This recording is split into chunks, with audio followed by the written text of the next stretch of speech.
On this edition of Good Day DePaul, affirmative action at American universities. The Supreme Court will soon decide its future. A conflict between two small countries in Asia is impacting many in the Chicago area. And club hockey. It's thriving this season at DePaul. I'm Ariana Allen. And I'm Lily Lowndes. And this is Good Day DePaul.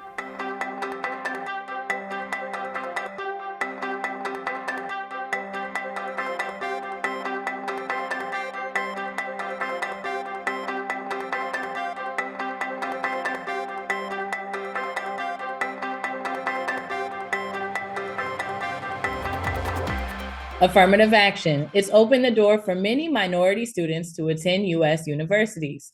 But now, a case before the Supreme Court could severely restrict affirmative action. Good Day DePaul Sayla Estelle explains why. Affirmative action at American universities. It was first approved by the Supreme Court in 1978. It meant colleges, under certain circumstances, could consider race as one of the factors in admitting students. This meant that more minorities could get into colleges, minorities like Blacks and Hispanics who historically had faced discrimination when applying to universities.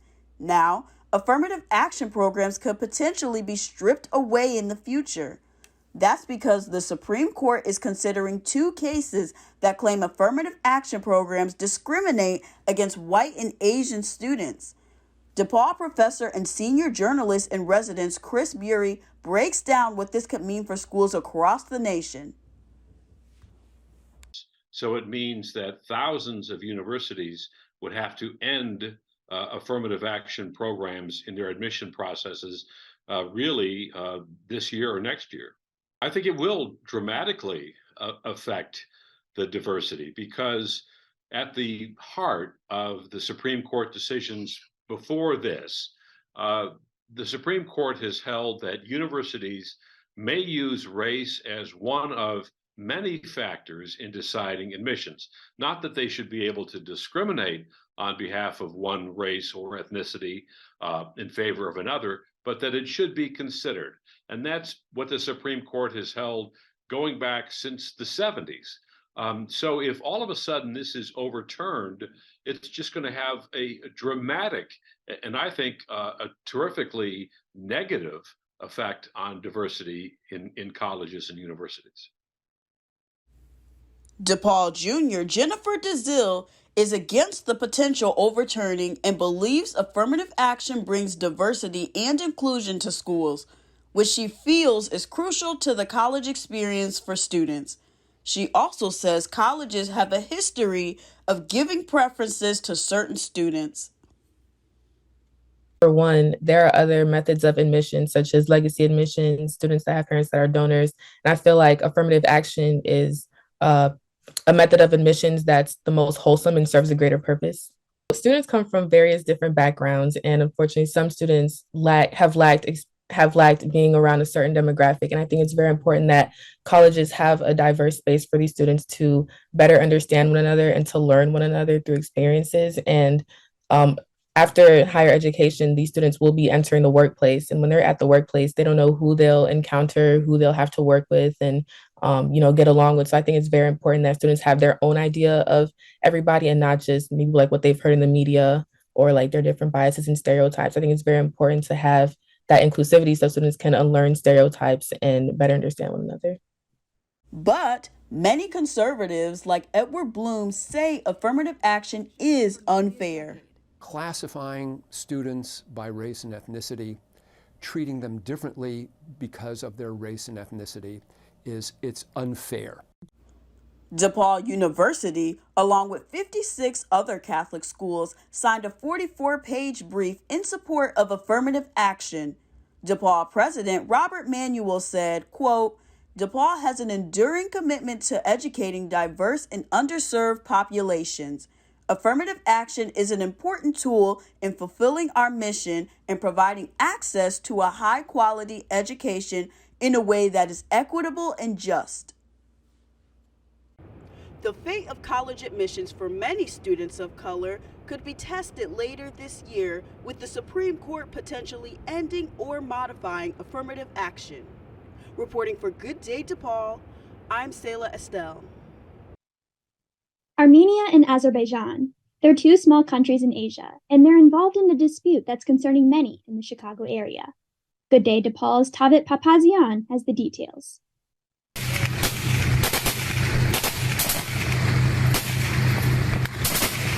Although the fighting has seemingly stopped, the Armenians in Nagorno-Karabakh, also known as Artsakh, are still struggling. The historically Armenian region within the borders of Azerbaijan declared its independence after the fall of the Soviet Union, sparking the First Nagorno-Karabakh War in 1992. After a ceasefire was negotiated in 1994, tensions between the two nations have never ceased. In late 2020, the ceasefire was broken and a second conflict began, lasting only 44 days until Russian peacekeepers negotiated another ceasefire. Since then, small battles have been fought, with the biggest escalation happening in September of last year when Azerbaijani forces not only entered the land of Artsakh, but also the southern parts of Armenia proper, known as Zangezur.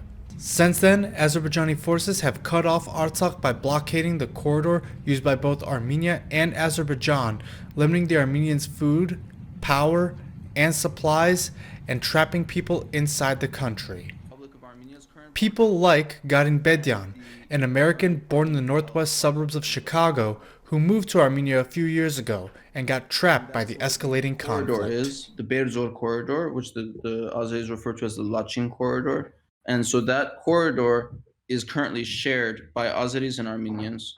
And both Azeris use that. There's an intersection by the city of Shushi where the Azeris and the Armenians both have to use it. And so Russian peacekeeping forces control who is going back and forth. And on December 12th of 2022, the Azeris closed that area, not letting the Russian peacekeeping contingency do their work. Since then, Azerbaijani citizens claiming to be an eco-activist group set up the blockade, which has caused the humanitarian crisis.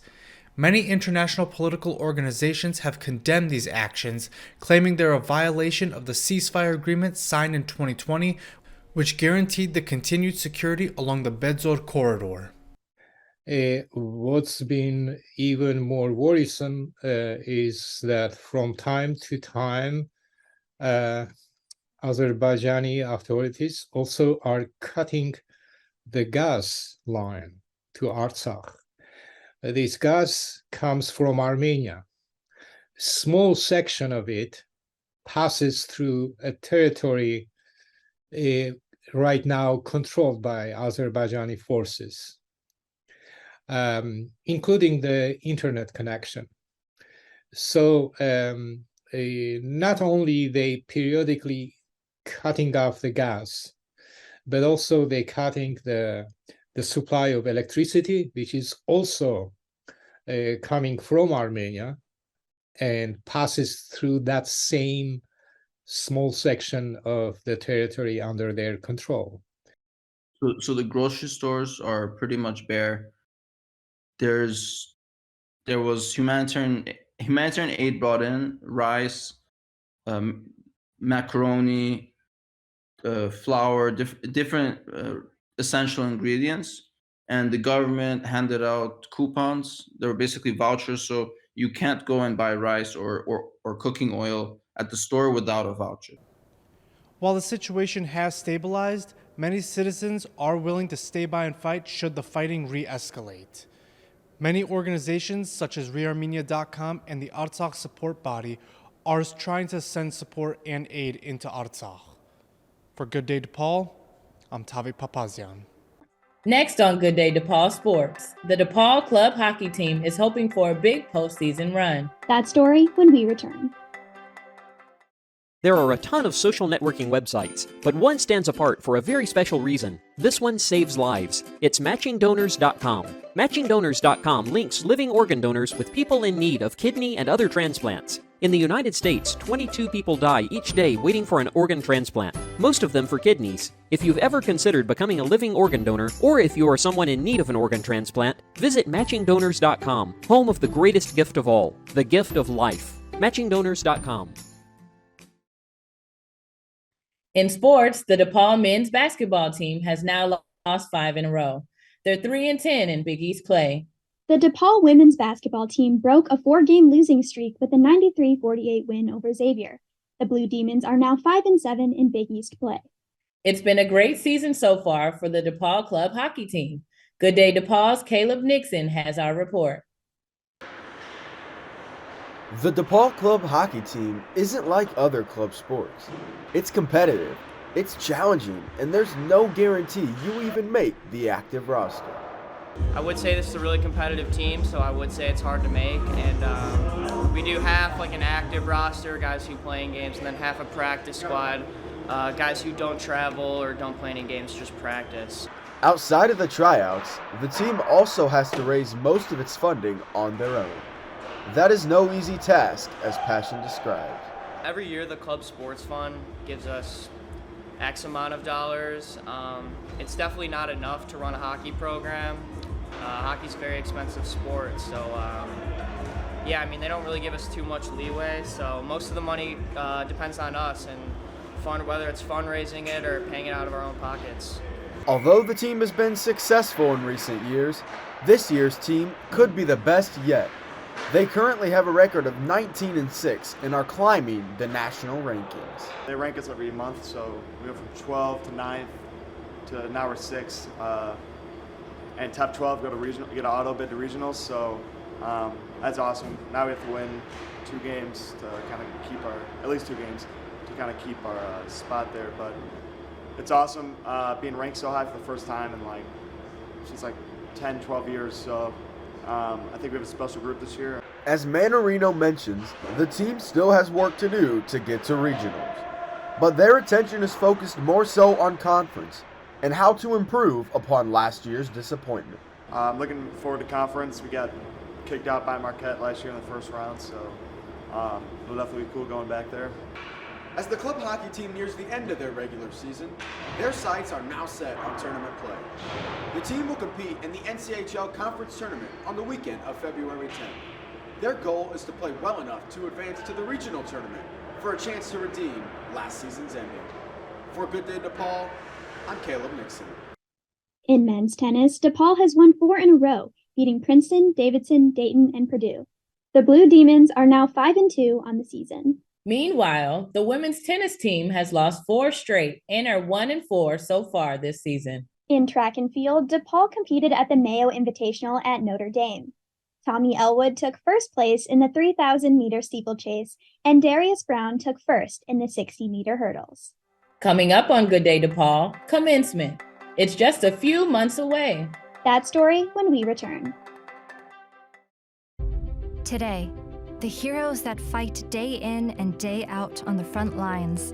Those who are there, innovating in real time, saving lives and answering the call to care in times of crisis.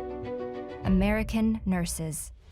Nurses who have been there for each and every one of us in times of crisis for more than 150 years. Nurses are the pillar of strength and the foundation of healthcare and life itself.